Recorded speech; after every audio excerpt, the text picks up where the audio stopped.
우리가 지난 8번의 또 그 새벽 예배를 통하여 그 에베소서의 말씀들을 쭉 묵상해 올 수 있는 참 좋은 기회가 있었습니다.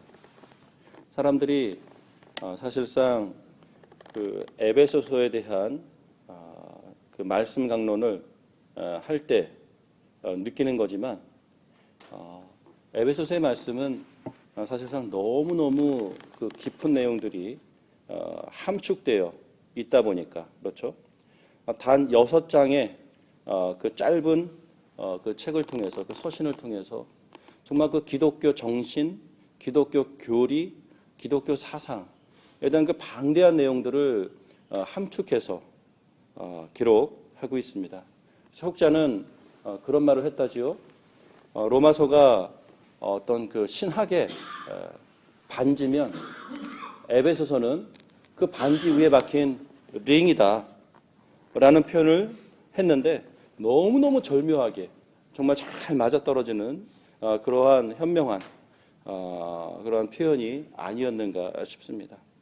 그렇게 방대한 내용이 함축되어 기록되어 있다 보니까 정말 단어 하나하나마다 거기에 쉼표 하나하나마다 정말 거기에 대한 묵상과 연구와 아무튼 이러한 준비를 열정을 많이 쏟아붓게 됩니다.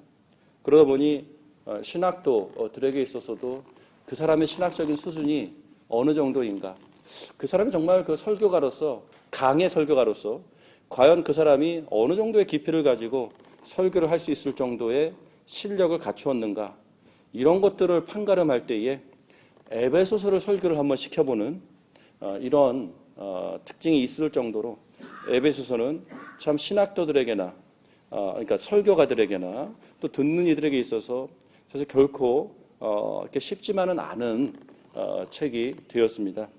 그런데 너무나도 감사한 것은 우리의 그 상황들로 인해서 성큼성큼 거의 한 장씩 그 6장의 내용들을 단 8번에 거쳐서 말씀을 요약해서 쭉 묵상할 수 있었다라는 것은 물론 단점으로서는 그 깊이 있는 내용들을 일일이 다 우리가 살펴보지 못했다라는 아쉬움이 물론 있지만 그와 동시에 언제 이 에베소서의 내용을 이렇게 굵직굵직하게 그 주요 내용만 핵심만 딱 살펴서 묵상해 볼 수 있는 기회가 또한 있겠습니까? 그런 면에서는 참 요약해서 에베소서의 말씀을 들어볼 수 있는 굉장히 좋은 기회가 됩니다. 어떤 이는 30년 이상을 에베소서만 강해했었던 유명하신 목사님이 있을 정도인데 우리는 단 8번, 그렇죠. 굳이 얘기하면 8일 속성으로 에베소서를 마칠 수가 있었다라는 것은 굉장히 좋은 또 기회가 아니었는가 싶습니다. 오늘 골로새서의 말씀을 나누면서 왜 에베소서의 말씀을 드렸느냐 하면 에베소서의 말씀의 꽃은 8번의 강해를 같이 나누면서 공부해 보니까 어떻습니까? 시작이 너무너무 심오합니다. 하나님께서 이 세상을 향한 하나님의 원대한 계획이 있는데 그것이 전에는 감추어졌다가 이제 그리스도 예수 안에서 밝히 드러나 이제는 온 천하 만민에게 우리는 소통해야만 하는, 알려야만 하는 그러한 것이 있습니다 라는 그 서두를 열면서 그 하나님의 놀라운 계획이 무엇이냐, 이 땅에 있는 것이나 그 하늘에 있는 것이나 그 모든 것이 그리스도 예수께 통일되는 것, 바로 이것이 하나님의 원대한 비밀이며 정말 하나님께서 이 땅을 향한 하나님의 계획입니다 라는 것을 드디어 선포했다라는 것입니다. 그렇습니다. 이 땅에 역사의 흐름이 있습니다. 역사의 방향이 있습니다. 역사의 목적이 있습니다. 역사의 마침이 있습니다. 하나님의 역사를 우리는 지금 이야기하고 있는 것이지요. 이 하나님의 역사는 또 그 역사의 끝은 어찌 되었던 간에 이 땅의 모든 것들이 그리스도 예수님 앞에 무릎을 꿇게 되는 것, 그리스도 예수님께서 이 땅을 그 하나님의 그 주권으로, 본인의 주권으로 통일시켜 버리는 것, 이것이 이 땅을 향한 하나님의 원대한 계획이다라는 것입니다. 그리고 그 계획을 이루어 가시기 위해서 나라는 한 개인을 태초 전부터 정말 선택하사 결국 나로 하여금 그리스도 예수 안에 속하게 하시고 나로 하여금 그분께 영광과 찬송이 되게 하신 그 하나님의 놀라운 섭리 또한 그 하나님의 원대한 계획을 이루어 나가시는 과정 속에서 하나님께서 택하신 방법이다라는 것입니다. 하나님께서 이 땅을 그리스도 예수께 통일시킬 것인데요. 그 통일시켜가는 방법을 하나님께서는 나라는 한 개인을 통하여 당신이라는 한 개인을 통하여 성도 한 사람이라는 그 개인을 부르사 그리스도 안에 속하게 하시고 그 사람이 먼저 그리스도 안에 통일되게 하시고 그 사람이 먼저 그리스도 안에 무릎 꿇게 하시고 그 사람이 먼저 예수 그리스도 안에서 찬송과 영광이 되게 하려 하신 그 하나님의 계획, 바로 성도를 통하여 이 땅을 그리스도의 주권 앞에 통일시켜 나가는 그 방법을 하나님께서는 택하셨다 말입니다. 그리고 더 나아가서 그 개인이 혼자 열심을 내서 그것을 성취해 나가는 이러한 패턴이 아니라 그 개인을 부르시되 그 개인을 하나님께서는 교회로 모으사 이 교회가 함께 그 하나님의 놀라운 계획을 함께 성취해 나가는 그 방법을 하나님께서는 택하셨다라는 것입니다. 그래서 에베소서의 말씀을 통하여 우리가 확인된 것은 무엇이냐면 하나님의 놀라운 계획이 딱 선포된 다음에 하나님께서 이 교회, 이 땅의 교회를 통하여 결국 원하시는 것이 무엇인지를 우리들에게 알려주셨고요. 그러다 보니까 우리가 교회로 모였을 때에 우리가 무엇을 해야 되는지가 굉장히 분명해졌다는 것입니다. 그리고 목적이 분명해졌고 그 목적을 어떻게 이루어 나가야 하는지에 대해서 에베소서 1장, 2장, 3장, 4장, 5장, 6장 계속해서 거듭해서 성경은 여러 각도에서 우리들에게 그 지시사항들을 말씀해 주셨습니다. 그리고 그 중에 가장 대표적인 것이 무엇이었냐면은 우리가 하나님의 원대한 계획을 이루어 나가기 위해서 교회로서 반드시 지켜야 되는 것이 있는데 그것이 무엇이냐? 보니까 서로의 관계라는 겁니다. 우리가 서로를 아껴야 됩니다. 서로를 용납해야 됩니다. 서로를 사랑해야 됩니다. 그러하기 위해서 나의 인품이 겸손해야 되고 정말 오래 참아야 되고 오래 참아야 되는 이유가 뭡니까? 저 사람을 내가 용납하려면 참는 수밖에 없다라는 겁니다. 참는 수밖에 없어. 저 사람을 어떻게 때려서 고칠 수가 없으니까 참아야 됩니다. 그래서 내가 정말 그리스도의 그 겸손함과 오래 참음으로 그 하나님의 사랑으로 그 사람을 품어내는 것, 이것이 왜 중요합니까?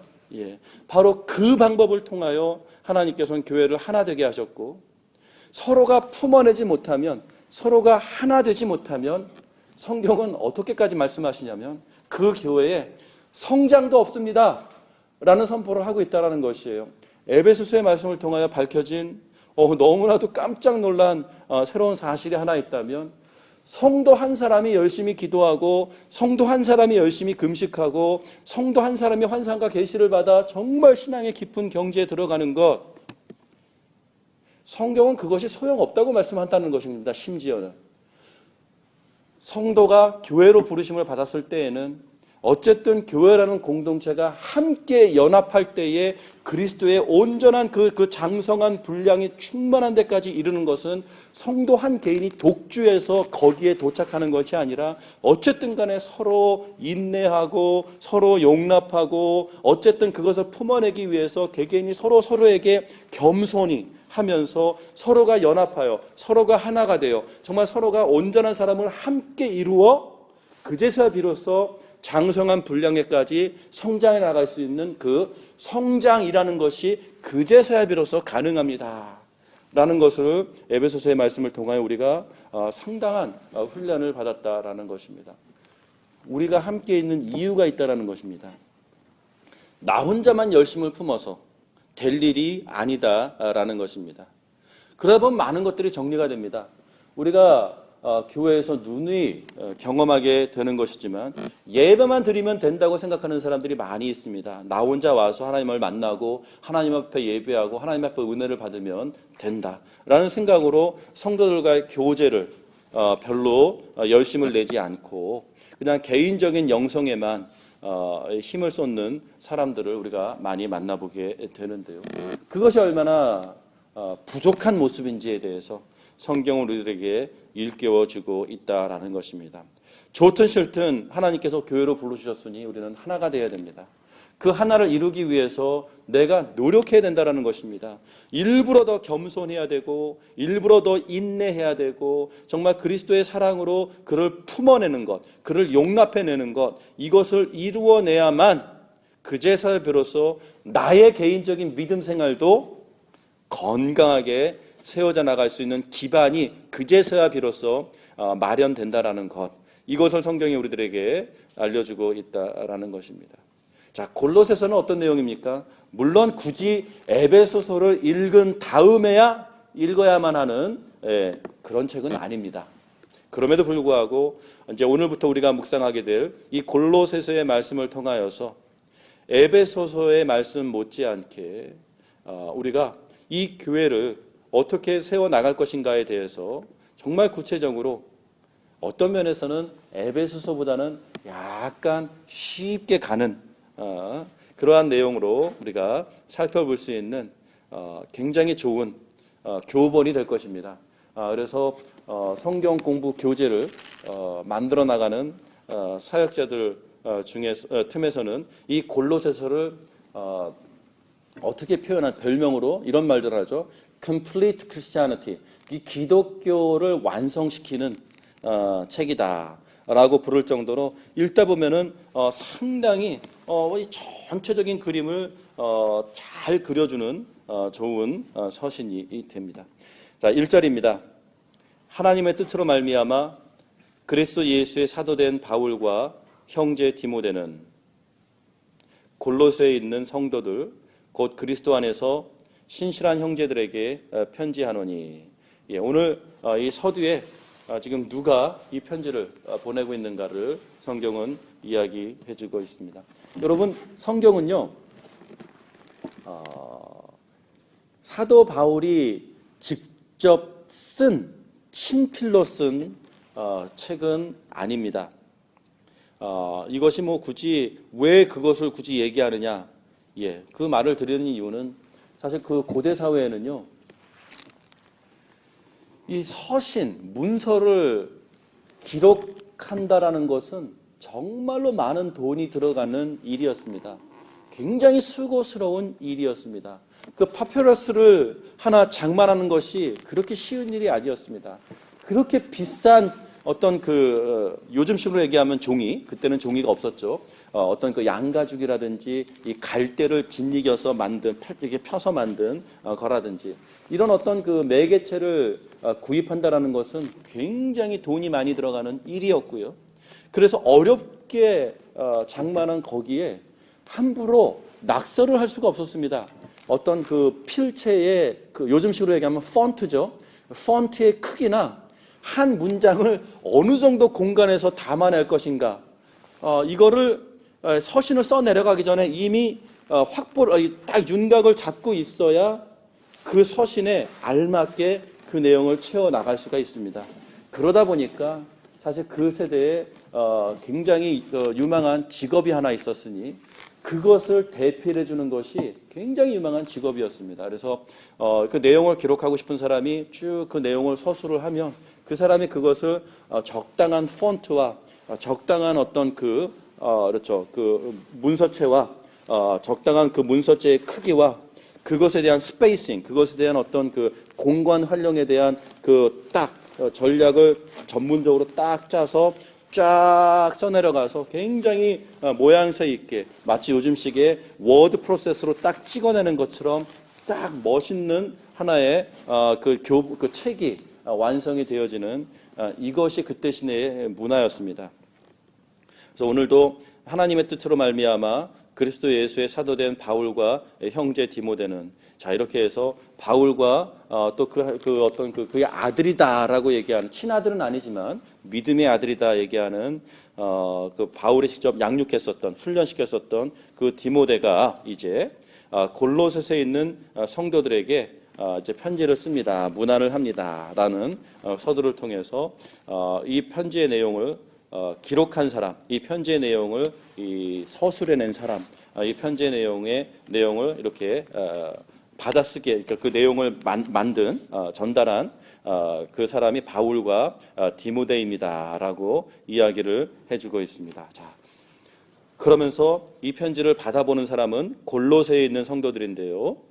자, 성도들 여기 하면서 참 놀라운 은혜가 나오죠. 성도는 누굽니까? 성도. 예, 그리스도 안에서 신실한 형제들이다라는 그 표현이 나옵니다. 신실한 자들, 피스토이스, 신실한 자들이라는 그 표현은 뭐냐면 위탁할 만한 그 성실한 믿음이 있는 이러한 의미들을 담고 있습니다. 골로새에 정말 우리가 믿음을 위탁할 만한 그 믿음을 충분히 지켜낼 만한 성실한 자들, 그들에게 지금 편지하고 있습니다라고 얘기합니다. 그러면서 우리 하나님 아버지로부터 은혜와 평강이 너희에게 있을지어다라는 은혜를 말씀을 주고 있습니다. 여기서 언급하고 있는 은혜라는 말씀은 무엇입니까? 하나님의 그 선물입니다. 하나님의 조건 없이 그냥 용납해 주시는, 조건 없이 베풀어 주시는 그 하나님의 은혜와 또 하나님의 평강. 평강이라는 말은 또 무슨 말이겠습니까, 여러분?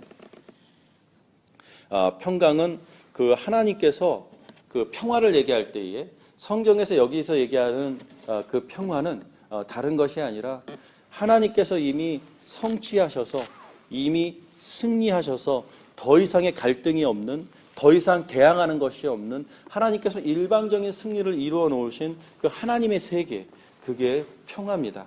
여러분, 그 평화라는 개념이 상당히 우리가 그냥 놓쳐서 무시해서 그냥 별로 이렇게 그냥 간략하게 생각해서 넘어가야만 할 만한 가벼운 내용이 아닙니다. 자, 이 평화라는 내용을 지금도 세상에서 많은 사람들이 똑같은 의미로 쓰고 있습니다. 예를 들어서 북한에 가보니까 북한은 평화 통일을 원하고 있습니다. 안에 가는 데마다 사람들이 평화를 얘기하고 있습니다. 평화적으로 해야 된다라는 것입니다. 깜짝 놀랐습니다. 제가 예를 들어서 남쪽에서 교육을 받고 있어요. 우리는 반공 교육을 잘 받았지 않았습니까? 평화 통일을 원하는 쪽은 남한인데 북한은 적화 통일 아니었나? 라는 마음으로 갔는데 북한은 평화 통일을 원한다라는 겁니다. 굉장히 헷갈립니다. 근데 그게 아니었더라고요. 가만히 보니까 북한 사람들이 얘기하는 평화는 뭐냐면 주체 사상으로 온 세상을 교화시키는, 결국 자기의 사상으로 자기의 방법대로 모든 사람들이 자기 밑으로 들어오는 것, 이게 평화더라고요.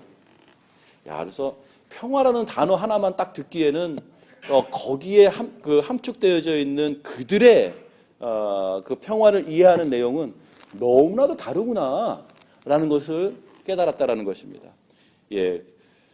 그런데 그러다 보니까 북한 사람만 그 단어를 쓰는 것이 아니라 왜 세상에 온갖 테러들이 발생하고 있는 시기에 사람들이 이 모슬람 교도들을 지탄하지 않습니까? 원인은 거기에 있다라고 할 때마다 저쪽에서 폭탄이 터지고 저쪽에서 건물이 붕괴되고 이런저런 일들이 일어날 때마다 호주 미디어에 호주에 살고 있는 모슬람 지도자들이 나타나서 막 해명을 합니다.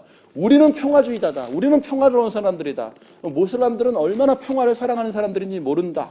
라고 하면서 이 호주 시민들을 안심을 시킵니다. 그런데 거기에도 거짓말이 있습니다. 거짓말이 아니라 그들이 부연 설명을 굳이 하지 않았지만 그들이 사실상 부연 설명을 해야만 하는 것이 있다면 모슬람 교도들이 이야기하는 평화는 굉장히 무서운 겁니다.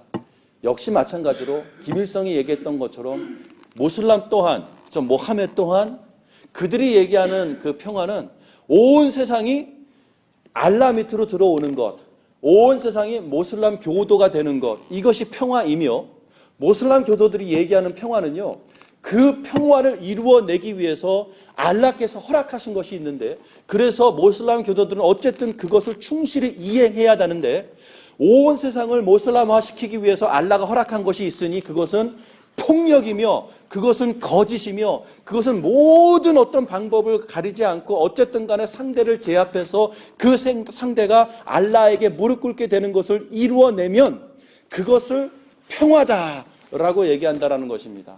다시 말해서 거기에서는 전쟁과 살인과 폭력과 어떤 그 거짓말 이것을 서슴지 않고 행하면서도 그것이 너무나 떳떳하고 자랑스러운 것, 그것이 그들이 얘기하는 평화라는 것입니다. 무섭지 않습니까? 끔찍하지 않습니까? 이 말씀을 제가 이렇게 새벽 시간에 장황하게 말씀드린 이유는 무엇이냐면 하나님께서도 평화를 말씀하신다라는 겁니다. 근데 하나님께서도 말씀하시는 이 평화 또한 역시 우리가 그 의미를 생각해 보아야 된다는 것입니다. 그냥 모든 사람들이 그냥 손잡고 기분 좋게 그냥 법 없이 그냥 자기가 좋은 대로 남에게 피해 끼치지 않으면서 살아가는 이것이 요즘 사람들이 생각하는 평화입니다. 그런데 하나님의 평화는 그게 평화가 아닙니다. 모든 사람들이 그냥 사이좋게 지내는 것, 그것이 평화가 아니라 모든 사람이 그리스도 예수님 앞에 무릎을 꿇는 것, 모든 사람이 그리스도 예수 앞에 그리스도 예수를 주라 고백하는 것, 빌립보서의 말씀처럼 모든 무릎, 모든 방언, 모든 언어, 모든 사람들이 예수 그리스도를 주라 고백하며 그분 앞에 무릎을 꿇는 것, 바로 그게 평화입니다. 그것이 성경이 얘기하는 평화라는 것입니다. 다만 그 평화를 어떻게 이루어 나갈 것인가에 대한 이게 너무나도 놀랍습니다. 북한은 핵을 만들어서 그들의 평화를 누리고자 합니다. 모슬람교도는 온갖 폭동과 테러를 동원하여 두려움으로 그들의 평화를 쟁취해 나가려고 합니다. 그런데 하나님의 평화를 보게 되니까 쉽게 얘기해서 하나님의 평화는 하나님이 죽는 게 평화랍니다. 그의 아들을 십자가에 못 박아버리는 게 평화랍니다. 모든 만물을 그리스도의 주권 앞에 무릎을 꿇게 만드는 것, 이것이 평화인데 그것을 이루어 나가는 방법이 십자가의 메시지라는 것입니다. 그래서 고린도서의 말씀은 계속 누누이 그렇게 얘기하지 않습니까? 누가 들어도 멍청한 것 같고 누가 들어도 너무너무 무능한 것 같고 누가 들어도 설득력이 없는 것 같은, 결코 소통이 되어지지 않을 것 같은 그러한 무기력한 방법으로 하나님께서는 이 땅을 그리스도의 주권 아래 통일시켜 가신다라는 것입니다. 1장 2절 성도들 곧 그리스도 안에서 신실한 형제들에게 편지하노니 우리 아버지 하나님으로부터 은혜와 평강이 너희에게 있을지어다.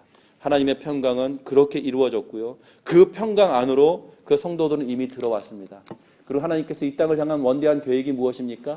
그렇습니다. 이 땅의 모든 만물이 그 하나님의 평강 안으로 들어오는 것, 이것이 하나님께서 이 땅을 향한 계획입니다. 그러하기 때문에 우리들 동안 이 땅의 그 평강을 확장시켜 나가는 것, 이것이 우리 부르심의 사명이며 그것을 이루어 나가기 위해서 교회가 존재한다라는 것입니다. 말씀을 마치겠습니다. 우리가 정말 우리의 사명을 다시 한번 서로 일깨우면서 우리가 새벽 예배 때에 기도할 때에 어떤 나의 개인적인 바람과 기도와 간구를 물론 합니다. 그렇죠? 그것이 얼마나 중요합니까?